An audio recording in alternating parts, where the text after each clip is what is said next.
Assalamualaikum warahmatullahi wabarakatuh. Saya Romi Adisa Gusman, NDH 12 dari kelompok 4, peserta Latsar CPNS Angkatan 3 Provinsi Jawa Barat tahun 2023. Sekarang saya akan menjelaskan sedikit mengenai instansi kerja saya, yaitu Badan Keuangan Daerah Kota Depok.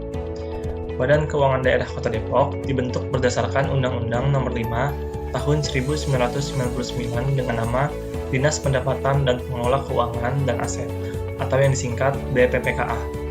Kemudian berganti nama menjadi Badan Keuangan Daerah pada awal tahun 2017. BKD dibentuk untuk mengelola keuangan dan aset daerah Kota Depok.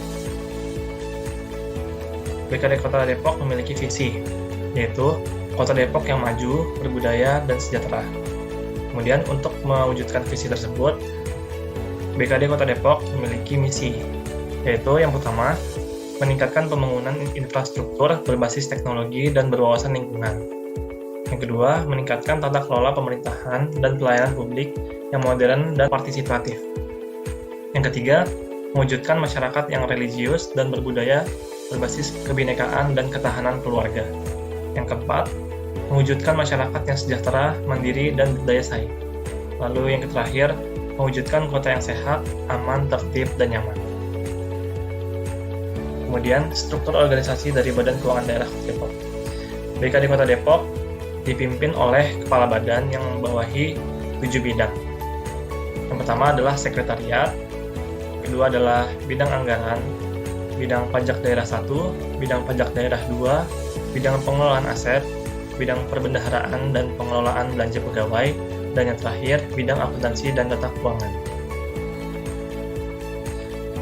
Saya bertugas di bidang akuntansi dan data keuangan. Bidang akuntansi sendiri memiliki tugas untuk menyusun kebijakan, merencanakan operasional, mengelola, mengoordinasikan, mengendalikan, mengevaluasi, dan melaporkan urusan pemerintahan di bidang akuntansi dan data keuangan atas pelaksanaan APBD. Bidang akuntansi terdiri atas 2 subbidang. Yang pertama adalah subbidang akuntansi dan pelaporan, dan yang kedua adalah subbidang pengolahan data keuangan. Saya bertugas di subbidang pengolahan data keuangan yang memiliki tugas untuk merencanakan kegiatan, melaksanakan, membagi tugas, dan mengontrol urusan pemerintahan di bidang pelaporan, pengelolaan keuangan daerah.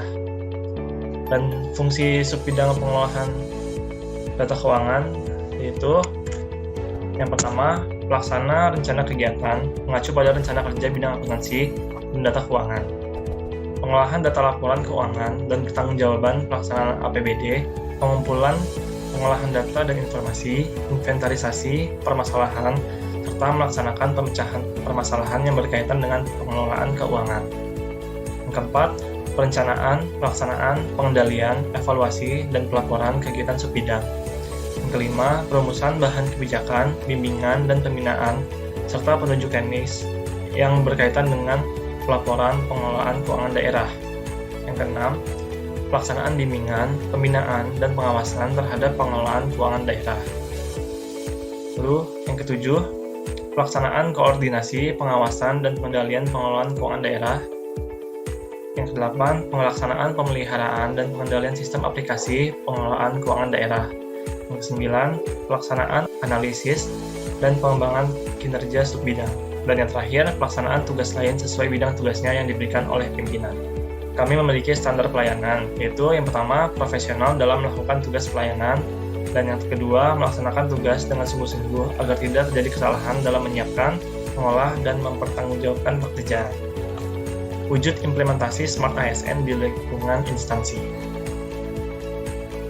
Yang pertama, ada nasionalisme. Sikap ini adalah sikap cinta tanah air dan bangga menjadi warga Indonesia. Bisa diimplementasikan dengan terus menghargai perbedaan, melaksanakan upacara atau apel dengan khidmat, bekerja sungguh-sungguh, dan menghargai waktu. Yang kedua adalah integritas. Berintegritas adalah konsisten antara ucapan dan keyakinan dalam perbuatan sehari-hari. Bisa dengan berperilaku jujur dan bertanggung jawab. Contohnya adalah membuat laporan realisasi DAU dengan sebenar-benarnya. Yang ketiga, profesional. Sebagai ASN yang profesional, kita harus memiliki keahlian. Maka kita tidak boleh bermalas-malasan dan merasa kalau kemampuan kita sudah cukup. Kita harus selalu ingin meningkatkannya. Kemudian yang keempat, wawasan global. kita harus paham bahwa dunia itu luas, jadi kita harus memperluas pikiran dan wawasan kita dengan terus belajar. Bisa dilakukan dengan menguasai ilmu pengetahuan dan teknologi dan mencari informasi dari berbagai bidang. Hal ini tentu saja akan meningkatkan kinerja kita dalam melaksanakan tugas. Yang kelima, hospitality atau keramahan. Kita harus menjadi ASN yang ramah dengan melaksanakan 5S, senyum, sapa, salam, sopan, dan santun, kepada semua orang, baik rekan kerja maupun masyarakat. Dengan begitu akan tercipta lingkungan kerja yang kondusif dan harmonis. Yang keenam, networking atau jejaring. Sebagai pengolah data dan informasi yang bekerja di bidang akuntansi, tentu saja akan sering bertemu dan berurusan dengan pegawai dari OPD lain. Nah, kita harus sering membangun hubungan yang baik dengan mereka agar pekerjaan kita juga dapat dilaksanakan dengan lancar dan optimal. Kemudian, selanjutnya adalah penguasaan teknologi informasi. Sebagai pengolah data dan informasi di bidang akuntansi, kami sangat memerlukan komputer, softwarenya seperti Excel, Word, dan aplikasi penunjang lainnya, handphone, printer, dalam pekerjaan sehari-hari.